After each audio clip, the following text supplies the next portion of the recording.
नमस्ते बच्चों, आप सभी का स्वागत है। आज हम पाठ 11 मानव शरीर और अंग संस्थान यही कंटिन्यू कर रहे हैं।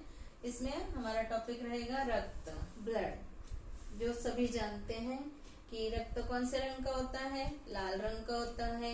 और ये कैसा है, प्रवाही द्रव है, प्रवाही द्रव पदार्थ होता है। ये रक्त एक तरल संयोजी ऊतक है जो पूरे शरीर में रक्त वाहिनियों में प्रवाहित होता रहता है।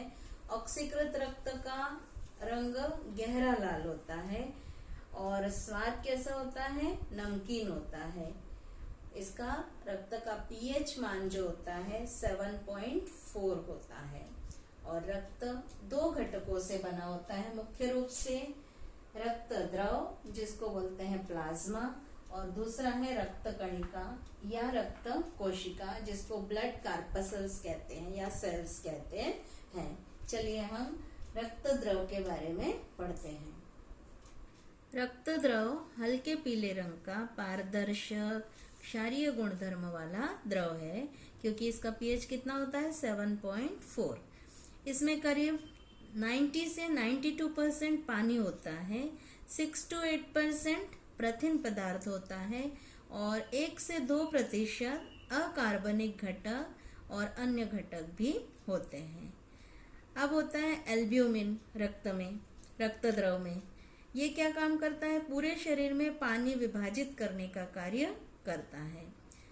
होता है ग्लोब्युलिन्स। आप रक्त का जब टेस्ट कराते हैं, ब्लड टेस्ट कराते हैं, उसमें ये सब आपको दिया जाता है ना।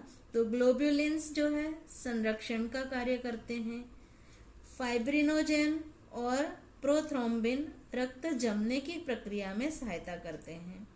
अकार्बनिक आयन जो होते हैं रक्त में, कैल्शियम, सोडियम, पोटेशियम, ये तंत्रिका और पेशीय कार्यों का नियंत्रण रखते हैं।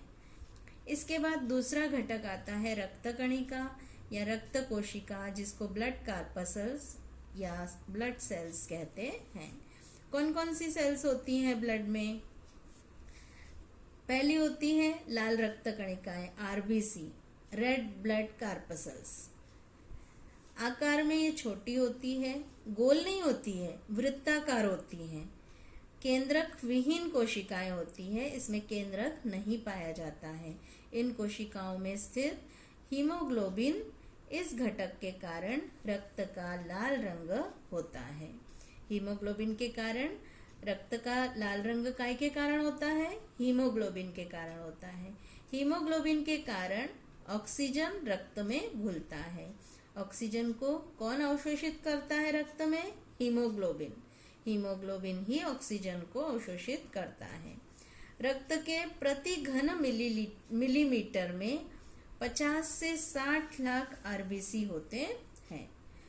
आरबीसी का निर्माण अस्थि मज्जा में होता है और वो लगभग 100 से 127 दिनों तक जीवित रहते हैं। दूसरा घटक आता है श्वेत रक्त कणिकाएं, जिनको श्वेत पेशी भी कहते हैं, WBC, व्हाइट ब्लड कार्पसल्स। आप टेस्ट कराते हैं तो WBC देखते हैं, RBC देखते हैं, है ना। आकार में ये WBC आकार में बड़ी होती है, केंद्रक युक्त होती है, मतलब इसमें केंद्रक पाया जाता है। रंगहीन होती है, श्वेत है मतलब रंगहीन है। रक्त के प्रति घन मिलीमीटर में 5000 से 10,000 श्वेत रक्त कणिकाएं होती हैं। इन कोशिकाओं के 5 प्रकार है। श्वेत रक्त कणिकाओं के कितने प्रकार है? 5। Basophil, eosinophil, neutrophil, monocytes, lymphocytes, ये 5 प्रकार है। श्वेत रक्त कणिकाओं का निर्माण अस्थि मज्जा में होता है। आरबीसी का निर्माण भी अस्थि मज्जा में होता है और श्वेत रक्त कणिकाओं का भी निर्माण अस्थि मज्जा में होता है। अब इन श्वेत रक्त कणिकाओं के कार्य क्या है? ये श्वेत रक्त कणिकाएं हमारे शरीर में सैनिक का काम करती है। शरीर में कहीं पर भी रोग जंतुओं का प्रवेश होने पर श्वेत रक्त कणिकाएं उन पर हमला करती हैं। सूक्ष्म जीवों द्वारा होने वाले रोगों से हमारी सुरक्षा करती है। इसीलिए आपने देखा होगा श्वेत रक्त कणिकाएं शरीर में अगर कम हो जाती हैं तो हम बीमार पड़ जाते हैं, क्योंकि ये श्वेत रक्त कणिकाएं हमारे शरीर में सैनिक का काम करती हैं। रोग जंतुओं का अगर शरीर में प्रवेश होता है तो श्वेत रक्त कणिकाएं उन पर हमला कर देती हैं और सूक्ष्म जीवों द्वारा हमारी रोगों से रक्षा करती हैं। इसके बाद तीसरा घटक होता है रक्त पट्टिकाएं, जिनको प्लेटलेट्स कहते हैं। प्लेटलेट आपने सुना होगा कि डेंगू हो जाता है तो प्लेटलेट एकदम डाउन हो जाते हैं, है ना। ये प्लेटलेट बहुत ही छोटी और तश्तरी के आकार वाली होती हैं।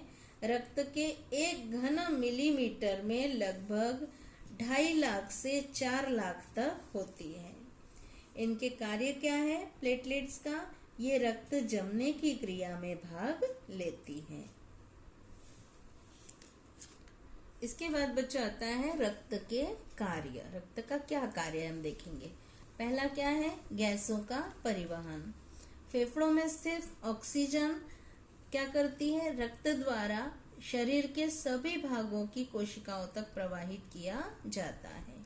फेफड़ों में जो ऑक्सीजन हम श्वास द्वारा ऑक्सीजन लेते हैं वो रक्त में घुलती है और रक्त द्वारा ये शरीर के सभी भागों की कोशिकाओं तक पहुंचाई जाती है, प्रवाहित की जाती है। उसी प्रकार ऊतकों से फेफड़ों में कार्बन डाइऑक्साइड भी लाने का कार्य रक्त करती है। दूसरा है पोषक तत्वों का परिवहन, कोशिकाओं को भोजन पहुंचाना।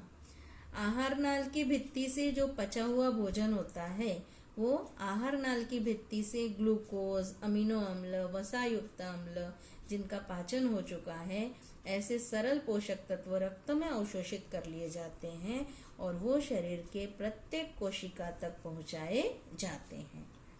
तीसरा कार्य है वर्ज्य पदार्थों का परिवहन। वर्ज्य मतलब व्यर्थ पदार्थ जो होते हैं जिनका हमारे शरीर के लिए कोई उपयोग नहीं होता है। यूरिया, अमोनिया, क्रिएटिनिन इत्यादि जो नाइट्रोजन युक्त वर्ज्य पदार्थ ऊतकों से रक्त में इकट्ठे किए जाते हैं और बाद में ये पदार्थ शरीर के बाहर निष्कासित करने के लिए रक्त द्वारा वृक्कों की ओर ले जाए जाते हैं। चौथा है शरीर रक्षण। रक्त में प्रतिरक्षी का निर्माण होने से सूक्ष्म जीवों और अन्य हानिकारक कणों से शरीर का संरक्षण करते हैं। पांचवा है प्रकीर्णव तथा संप्रेरकों का परिवहन। प्रकीर्णव और संप्रेरकों का उनके स्रवण वाले स्थान से शरीर में जिन जिन स्थानों पर प्रकीर्णव और संप्रेरक तैयार होते हैं उन स्थानों से जो है रक्त द्वारा जो है अवशोषित किए जाते हैं और फिर जो है शरीर के अभिक्रिया वाले स्थान तक प्रवाहित करने का कार्य रक्त द्वारा ही होता है।